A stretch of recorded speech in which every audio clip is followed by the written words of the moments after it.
So দেখো, জেনপা 2016-তে আমাদের প্রথম প্রশ্ন কী ছিল? আমাদের প্রথম প্রশ্নে বলছে যে এই যৌগটার আইইউপিএসি নাম কি হবে। তো দেখো, এটা একটা ইথার এবং এর আইইউপিএসি নাম করার জন্য প্রথমে আমাদের কি করতে হবে বলো, আমাদের কার্বনগুলোকে নাম্বারিং করতে হবে।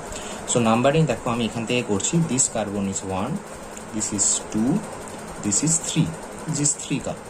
ওকে, এবারে দেখো 2 নম্বর পজিশনে একটা কি গ্রুপ রয়েছে, OCH3 গ্রুপ রয়েছে।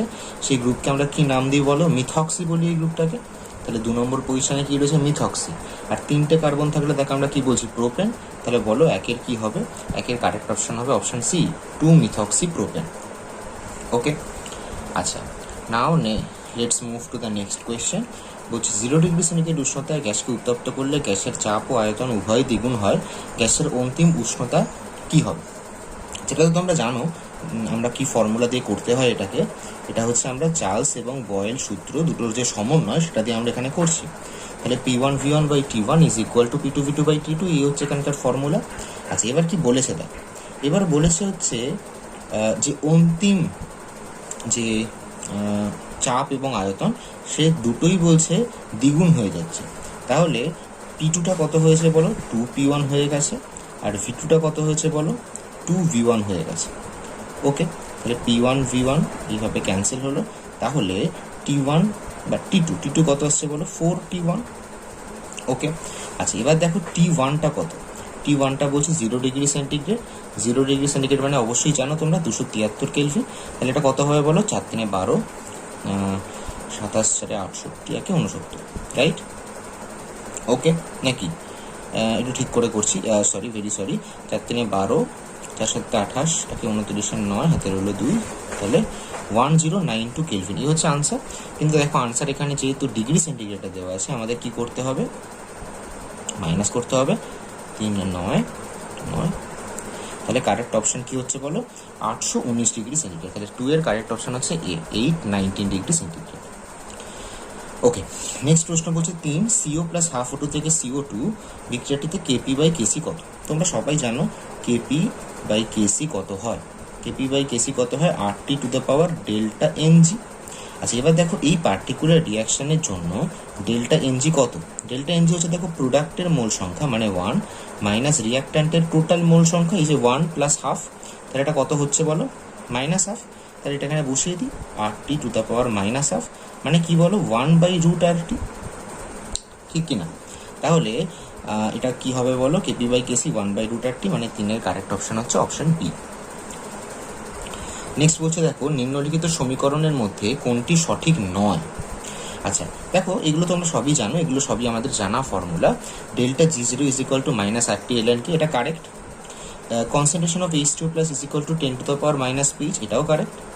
আচ্ছা, তেমনই দেখো এইটা যে কোনো বাফার সলিউশনের ক্ষেত্রে আমরা জানি অ্যাসিডিক বাফারের ক্ষেত্রে pH কত হয়? pKa plus log of concentration of salt divided by acid. তার মানে এইটা কারেক্ট। এটাকে আমরা কি বলি? তোমরা সবাই জানো, এটাকে আমরা বলি হেন্ডারসন ইকুয়েশন কোনো বাফার সলিউশনের জন্য। কীরকম বাফার? অ্যাসিডিক বাফারের জন্য। তাহলে কোনটা এখানে ভুল বলো? এই অপশনটা ভুল। pH is equal to pKa plus log acid by salt বলছে, তা কিন্তু নয়, উল্টোটা হবে। অর্থাৎ ডিএরটা অ্যাকচুয়ালি ঠিক অপশন, কিন্তু বলেছে সঠিক নয় কোনটা? তাহলে 4-এর কারেক্ট অপশন হবে বলো অপশন সি। নেক্সট আমরা চলে যাচ্ছি দেখো 5-এ বলছে যে নিচের অ্যাসিডগুলির মধ্যে কোনটি 3 ধরনের লবণ উৎপাদন করে? দেখো তোমরা সবাই বুঝতে পারছো এটা সেটাই হবে যেটা কিনা ত্রিক্ষারীয় যেটা অ্যাসিড সেটাই হবে। এখানে দেখো H3PO4 আমি দেখাচ্ছি। দেখো H3PO4 কিভাবে আয়োনাইজ করে। প্রথমে কি করে? H3PO4 থেকে হয় H plus plus H2PO4 minus. তারপর কি হবে বলো? H2PO4 মাইনাস থেকে কি হবে? H প্লাস আর HPO4 2 মাইনাস। এরপর কি হবে বলো? HPO4 2 মাইনাস থেকে হবে H plus plus PO4 3 minus. এইভাবে দেখো আয়োনাইজ করলো 3টে H প্লাস তৈরি হচ্ছে, রাইট? এ দেখো প্রত্যেকটাই কিন্তু সল্ট তৈরি করতে পারে। এখান থেকে কি সল্ট হবে বলো? Na2PO4। আমি সোডিয়ামের করছি, যে কোনো সল্টই হতে পারে। এখান থেকে কি হবে বলো? Na2HPO4। এখান থেকে কি হবে বলো? Na3PO4। তার মানে দেখতেই পাচ্ছ এটা 3 ধরনের সল্ট তৈরি করতে পারে। তাহলে 5-এর কারেক্ট অপশন হচ্ছে অপশন সি। নেক্সট চলেছে ছয় বলছে রক্তক্ষরণ রোধ করতে ব্যবহৃত অ্যালুমিনিয়াম লবণটি হলো, এটা তোমরা সবাই জানো কি হবে, পটাশ অ্যালাম। ফোর্টকিরিতে থাকে পটাশ অ্যালাম, আমরা কিন্তু পটাশ অ্যালাম রক্তক্ষরণ রোধ করার জন্য ব্যবহার করে থাকি। আচ্ছা, নেক্সট প্রশ্ন বলছে যে H2PO4 মাইনাসের অনুবন্ধী ক্ষারটি হলো। দেখো এই কোশ্চেনের উত্তরটা এই শব্দে করে এলাম, দেখো এই জায়গায়, রাইট। অনুবন্ধী ক্ষার কাকে বলে? দেখো এইটা H3PO4 এখানে অ্যাসিড, এর অনুবন্ধী ক্ষার মানে কনজুগেট বেস, আমি ছোট করে লিখছি সিবি, কোনটা H2PO4 মাইনাস, তাহলে H2PO4 মাইনাস এখানে অ্যাসিড, তাহলে এর কনজুগেট বেস কি হবে বলো, HPO4 2 মাইনাস, তাহলে এর কারেক্ট অপশন কি হবে, 7 কারেক্ট অপশন হবে HPO4 2 মাইনাস। H2PO4 মাইনাসের অনুবন্ধী ক্ষার কোনটা, HPO4 2 মাইনাস। নেক্সট চলে আসছি আটে বলছে এই রিয়াকশানের জন্য এই আয়নের Cr272 মাইনাস আয়নের তুল্যাঙ্ক ভার কত হবে। দেখো এটা করার জন্য আমাদের কিন্তু সম্পূর্ণ ইকুয়েশনটা লিখতে হবে। এই যে H প্লাস এ সম্পূর্ণ ইকুয়েশনটা তোমরা হয়তো জানো এই রকম হয়, Cr272 minus plus 14H plus plus 6 electron থেকে হয় 2Cr3 প্লাস প্লাস 7H2। তাহলে দেখো এখানে কটা ইলেকট্রন ইনভলভ রয়েছে, 6টা। তাহলে তুল্যাঙ্ক ভার কি হবে, তুল্যাঙ্ক ভার হবে আণবিক ভার ডিভাইডেড বাই যতগুলো ইলেকট্রন ইনভলভ রয়েছে 6টা, তাহলে কত হবে, আণবিক ভার ডিভাইডেড বাই 6। তাহলে 8 কারেক্ট অপশন হচ্ছে অপশন এ। নেক্সট চলে আসছে দেখো 9 বলছে HCl দ্বারা অম্লায়িত একটি জলীয় দ্রবণে H2S প্রবাহিত করলে কালো অধক্ষেপ পড়ে। আচ্ছা, তোমরা হয়তো সবাই জানো যে কালো অধক্ষেপ কার জন্য পড়ে। কালো অধক্ষেপ কিন্তু সাধারণত কপার সালফাইডের জন্য পড়ে, সিইউএস এর কালার কিন্তু কালো। এবার বলছে অধক্ষেপটিকে লঘু HNO3 সঙ্গে ফোটালে সেটি দ্রবীভূত হয়, এবং এটা কিন্তু সিইউএস এর সাথে মিলছে, মানে সিইউএস কেও কিন্তু লঘু HNO3 সঙ্গে ফোটালে সেটা দ্রবীভূত হয়ে যায়। আর তারপর বলছে একই দ্রবণে অতিরিক্ত পরিমাণ অ্যামোনিয়ার জলীয় দ্রবণ যোগ করলে কি পাওয়া যাবে। তাহলে আমরা এখান থেকে পেয়ে গেলাম যে সলিউশনটা অ্যাকচুয়ালি কিসের সলিউশন, Cu2 প্লাসের সলিউশন। এবার তোমরাই বলো Cu2 প্লাসকে যদি অতিরিক্ত অ্যামোনিয়া দিয়ে দ্রবীভূত করা হয়, অ্যামোনিয়ার জলীয় দ্রবণ যোগ করা হয়, তাহলে কি তৈরি হবে, তোমরা সবাই জানো একটা কমপ্লেক্স বা জটিল যৌগ তৈরি হবে, সেটা কি CuNH3 4 2+, যেটার কালার কি গাঢ় নীল। তাহলে 9 কারেক্ট অপশন কি হবে, অপশন বি, গাঢ় নীল CuNH3 4 2+ এর দ্রবণ। নেক্সট চলে আসছি 10 বলছে প্রাইমারি সেকেন্ডারি ও টারশারি অ্যামিনের মধ্যে পার্থক্য নিরূপণ করার উপায় কি। এটাও তোমরা সবাই জানো কিভাবে করা হয়, হিন্সবার্গ বিক্রিয়া ব্যবহার করে। হিন্সবার্গ বিক্রিয়া ব্যবহার করে আমরা প্রাইমারি সেকেন্ডারি ও টারশারি অ্যামিনের মধ্যে পার্থক্য কিন্তু করতে পারি। নেক্সট প্রশ্ন 11 বলছে H2 প্লাস সি একটা রিয়াকশন দিয়েছে যেখানে ডেল্টা এইচ এর ভ্যালু দিয়ে দিচ্ছে 44 কিলো ক্যালোরি। এবার বলছে যে HCl এর গঠন তাপ কত। দেখো এখানে গঠন তাপ বলতে আমরা কি বুঝি, গঠন তাপ বলতে বুঝি যে 1 মোল HCl তৈরি করতে কতটা পরিমাণ তাপ লাগবে, রাইট। এখানে দেখো 2 মোলের জন্য ভ্যালু দেওয়া আছে ডেল্টা এইচ 44, তাহলে বলো 1 মোলের জন্য ডেল্টা এইচ কত হবে, অবশ্যই পারবে 44/2 মানে 22 কিলো ক্যালোরি। এবার এটা করে কিন্তু ভুল করে দেবে না, এইটা ডেল্টা এইচ 22 কিলো ক্যালোরি মানে বেরোলো মানে এই নয় যে গঠন তাপ 22 কিলো ক্যালোরি। গঠন তাপ কি হবে, গঠন তাপ হবে ডেল্টা এইচ এর ঠিক অপোজিট, অর্থাৎ -22 kilo calorie. So this is very important, এখানে কিন্তু সবাই ভুলটা করে, তোমরা কিন্তু এই ভুলটা করো না। তাহলে এখানে 11 কারেক্ট অপশন কি হলো, অপশন ডি। নেক্সট আমরা চলে আসছি 12। আচ্ছা 12তে কি বলছে, 12তে বলছে Br2 থেকে 2Br বিক্রিয়াটির ক্ষেত্রে 500 কেলভিন এবং 700 কেলভিনের সাম্য ধ্রুবকের ভ্যালু তোমাকে দিয়ে দিয়েছে। আচ্ছা দেখো কিভাবে করছি, দেখো 500 কেলভিন থেকে 700 কেলভিনে যাওয়া মানে উষ্ণতা বাড়িয়েছি, উষ্ণতা বৃদ্ধি করার ফলে কি হচ্ছে খেয়াল করো, উষ্ণতা বৃদ্ধি করার ফলে সাম্য ধ্রুবক বেড়ে যাচ্ছে, ঠিক। সাম্য ধ্রুবক বেড়ে যাচ্ছে এই কথাটার মানে কি, সাম্য ধ্রুবক বেড়ে যাচ্ছে মানে অ্যাকচুয়ালি সামনের দিকে রিয়াকশনটা হচ্ছে, ঠিক। এবং তোমরা হয়তো জানো লা সাতেলিয়ার প্রিন্সিপাল আমাদের কি বলছে, লা সাতেলিয়ার প্রিন্সিপাল বলছে কোনো বিক্রিয়া, ধরো সেই বিক্রিয়া যদি তাপগ্রাহী হয়, তাতে যদি আমরা উষ্ণতা বাড়িয়ে দিই তাহলে কি হবে, বিক্রিয়াটা কোন দিকে যাবে, বিক্রিয়াটা সামনের দিকে যাবে, অর্থাৎ সেখানে সাম্য ধ্রুবকের ভ্যালু বেড়ে যাবে। তার মানে দেখো লা সাতেলিয়ার প্রিন্সিপাল দিয়ে কিন্তু আমরা এটা সহজেই ব্যাখ্যা করতে পারি যে সমস্ত বিক্রিয়া তাপগ্রাহী হবে সেই সমস্ত বিক্রিয়ার ক্ষেত্রে উষ্ণতা বাড়ালে সাম্য ধ্রুবকের ভ্যালু বেড়ে যাবে। ওকে, তাহলে 12 কারেক্ট অপশন কি হবে বলো, অপশন এ, তাপগ্রাহী বা এন্ডোথার্মিক। ওকে, 13 চলে আসছি। 13 বলছে যে এই দুটো কমপ্লেক্স দিয়েছে, দুটো কমপ্লেক্সের মধ্যে কি সমাবয়বের সম্পর্ক রয়েছে। এটাও তোমরা খুব সহজ প্রশ্ন, কি হবে বলো, 13 কারেক্ট অপশন হচ্ছে অপশন বি, এদের মধ্যে আয়ন আয়ন সমবায়ব দেখা যায়। ওকে, নেক্সট বলছে দেখো 14টাও খুব সহজ প্রশ্ন, বলছে সব থেকে তীব্র লুইস অ্যাসিড কোনটা হবে। এটা তোমরা সবাই জানো, এটা তোমাদের এমনি এইচএস লেভেলেরই প্রশ্ন। এর কারেক্ট অপশন কী হবে বলো, BI3। ওকে, আচ্ছা নেক্সট বলছে 15, নিচের অ্যাসিডগুলির মধ্যে কোনটি ভিটামিন, এটাও তোমরা জানো কোনটা ভিটামিনের মধ্যে, ascorbic acid, vitamin C, right. Okay, let's move to the next question. আচ্ছা দেখো কোয়েশ্চেন নাম্বার 16 বলছে একটা ইলেকট্রনিক কনফিগারেশন দিয়েছে, কিন্তু আমার মনে হয় এটা একটু ভুল দিয়ে ফেলেছে। n-2 F1 to 14 n-1 D02, এটা 1 হওয়া উচিত, বুঝলে কি না? তার কারণ তোমরা সবাই জানো এটা কার সাধারণ ইলেকট্রন কনফিগারেশন, এ ব্লক মৌলগুলো, রাইট। এ ব্লক মৌলের মধ্যে কারা পড়ে বলো, ল্যান্থানাইডও পড়ে, অ্যাক্টিনাইডও পড়ে, অর্থাৎ 16 কারেক্ট অপশন হচ্ছে অপশন সি। নেক্সট দেখো 17 বলছে 19কে এই পরমাণুতে n=3, ml=+1, ms=+½ কোয়ান্টাম সংখ্যা বিশিষ্ট কটা ইলেকট্রন থাকবে। দেখো খুব সহজ করে বলছি, যখন তোমাকে এই স্পিন কোয়ান্টাম নাম্বারের একটা পার্টিকুলার ভ্যালু তোমাকে দিয়ে দিচ্ছে, সেটা প্লাস হাফি হোক বা মাইনাস হাফি হোক, যখন একটা পার্টিকুলার ভ্যালু তোমাকে দিয়ে দেওয়া হচ্ছে, তার মানে বুঝতে হবে যে একটা মাত্র ইলেকট্রনকে ওরা ডিনোট করছে। তার মানে এইগুলো কিন্তু এখানে দেখার প্রয়োজনই পড়ছে না। তাহলে তুমি কি বলবে, এটার কারেক্ট অপশন কি হবে বলো 17, অপশন ডি 1। ওকে, আচ্ছা নেক্সট বলছে দেখো 18, λ0m NH4OH হল। দেখো এটা খুব সহজ প্রশ্ন, এটা আমরা কোন ল দিয়ে করি তোমরা বলতে পারবে, যে লটাকে আমরা বলি কোলরাস ল। দেখো λ0m NH4OH মানে হচ্ছে আমরা এইভাবে লিখছি λ0 NH4 plus λ0 OH minus, right. আচ্ছা এবার কি করবো দেখো, এবার λ0 NH4 প্লাস λ0 Cl মাইনাস, তাহলে Cl মাইনাস একটা যোগ করলাম, তাহলে একটা Cl মাইনাস আমাকে বাদ দিতে হবে, তার কারণ এটা তো আমাদের রাখতেই হবে। আচ্ছা λ0 Na plus, right, λ0 Na plus, তাহলে এখানে কী হবে বলো, λ0 Na প্লাস λ0 OH মাইনাস। তো এটা আমরা কোলরাস ল ইউজ করে লিখছি, এবং এটা তোমরা কিন্তু ক্লাস 12-এ তোমাদের কিন্তু এটা ছিল। আচ্ছা তাহলে এইটা কি হবে বলো, এটা হবে λ0m NH4Cl, এটা কি হবে λ0m NaCl, আর এটা কি হবে λ0m NaOH। ওকে, তো কারেক্ট অপশন কিন্তু হওয়ার কথা λ0m NH4Cl minus λ0m NaCl plus λ0m NaOH, কিন্তু এখানে এই অপশান কোনটায় আসে বলো, NH4Cl λ0m NaOH minus λ0m NaCl, option B. তাহলে 18-র কারেক্ট অপশান হচ্ছে option B. Okay, next move to the next question. আচ্ছা 19 খুব সুন্দর থিওরিটিক্যাল ভালো প্রশ্ন, বলছে এই কোষটার ক্ষেত্রে কোনটা ঠিক।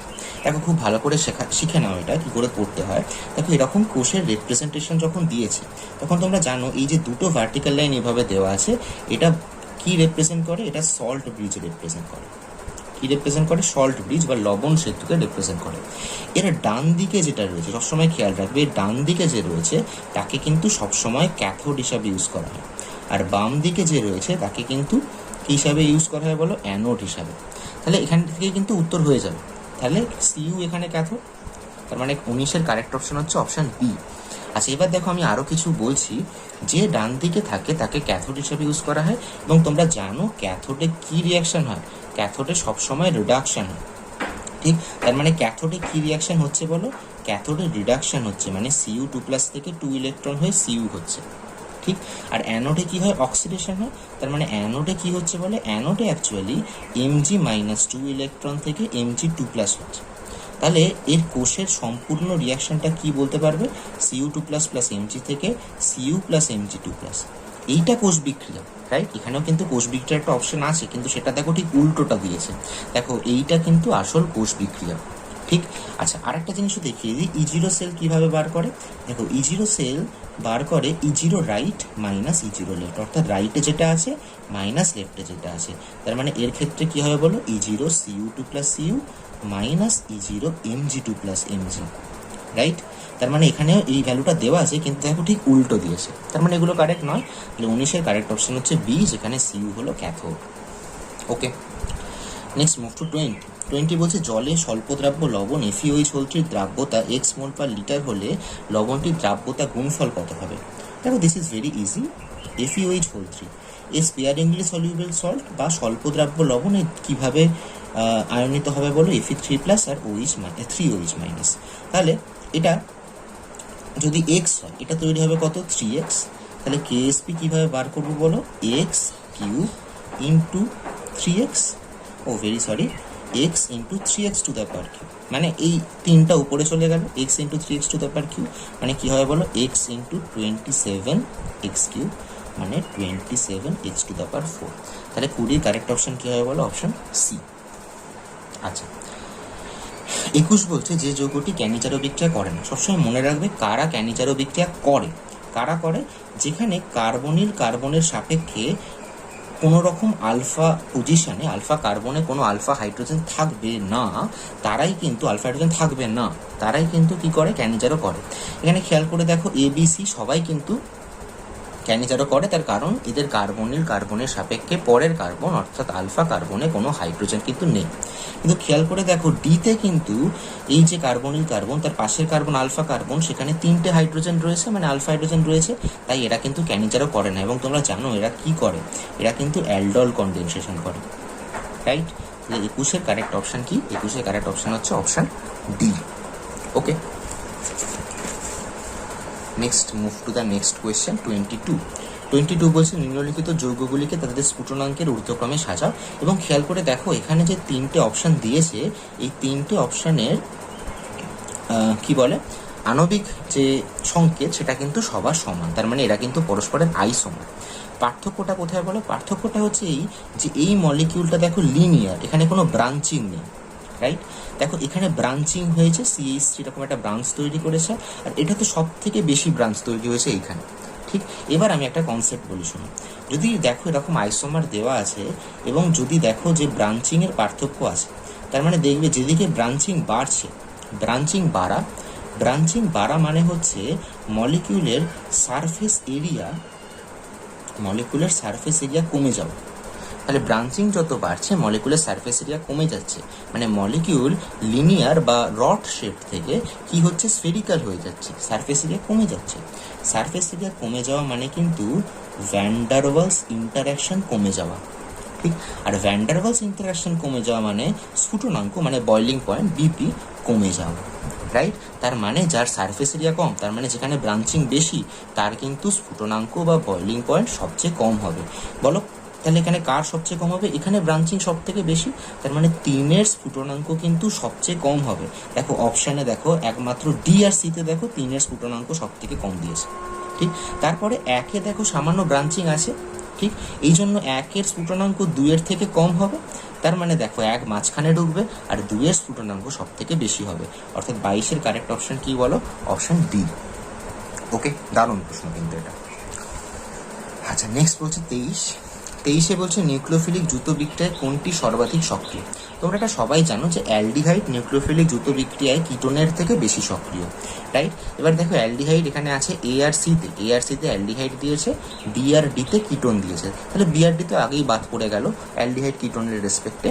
তাহলে অ্যালডিহাইডের মধ্যে এবার কারা লড়াই আছে A আর সি। দেখো A আর সি এর মধ্যে সেটাই হবে যেখানে কার্বনের চারিদিকে কনজেশন কম। এবার তোমরা সবাই জানো যে মিথাইল গ্রুপে একটু কম কনজেশন করবে, তাহলে কে তাড়াতাড়ি নিউক্লিওফিলিক দ্রুত বিক্রিয়া করবে, অবশ্যই এই মলিকুলটা, যার নাম কিনা বলো অ্যাসিটালডিহাইড। তাহলে 23-এর কারেক্ট অপশন হচ্ছে অপশন এ। আচ্ছা, 24 বলছে 100 সেন্টিমিটার কিউব 0.5 নর্মাল এসোসোপোরে জলীয় দ্রবণে কত জল মেশালে দ্রবণটির গাঢ়ত্ব এত হবে। ভেরি ইজি, এটা আমরা এই ফর্মুলা দিয়ে করবো, V1N1 is equal two V2N2। প্রথমে V1 কত ছিল বলো, 100 সিসি বা 100 সেন্টিমিটার কিউব, N1 0.5 নর্মাল। আচ্ছা, V2 আমি ধরো V সেন্টিমিটার কিউব জল মেশালাম, তাহলে এখন V2 কত হবে, 100 প্লাস V। ওকে, আর N2 কত হবে ওরা বলে দিচ্ছে 0.1 করতে হবে, তাহলে এটা ক্যালকুলেট করে V এর ভ্যালু বার করলেই হয়ে যাবে। দেখো আমি ক্যালকুলেট করছি। ওকে, তাহলে V আমাদের কত এলো বলো, 500 মাইনাস 100 অর্থাৎ 400। তাহলে 24-এর কারেক্ট অপশন কী হবে বলো, অপশন এ। ওকে, তাহলে একদম শেষ প্রশ্নে আমরা চলে এসেছি, 25-এর প্রশ্ন। 25-এর প্রশ্ন বলছে অর্থ এবং প্যারাহাইড্রোজেনের পার্থক্যের কারণ কি। এটা তো তোমরা সবাই জানো 25-এর কী হবে, এই দুটো অর্থ এবং প্যারাহাইড্রোজেনে কী হয়, নিউক্লিয়াসের ঘূর্ণন আলাদা হয়। যে 25-এর কারেক্ট অপশান হচ্ছে অপশান ডি। তো দেখো জেনপা 2016-র কেমিস্ট্রির যে 25টা প্রশ্ন ছিল, সেই 25টা প্রশ্নের কিন্তু ডিটেলড অ্যানালিসিস এবং আনসার আমি কিন্তু তোমাদের করে দিলাম। তো তোমাদের এই সমস্ত উত্তর নিয়ে যদি কোনো বক্তব্য থাকে বা যদি কোনো সমস্যা থাকে তাহলে অবশ্যই আমাকে কমেন্টে জানিও।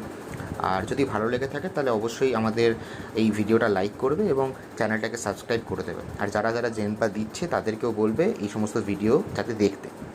ওকে, তো ভালো করে পড়াশোনা করো, বেস্ট অফ লাক।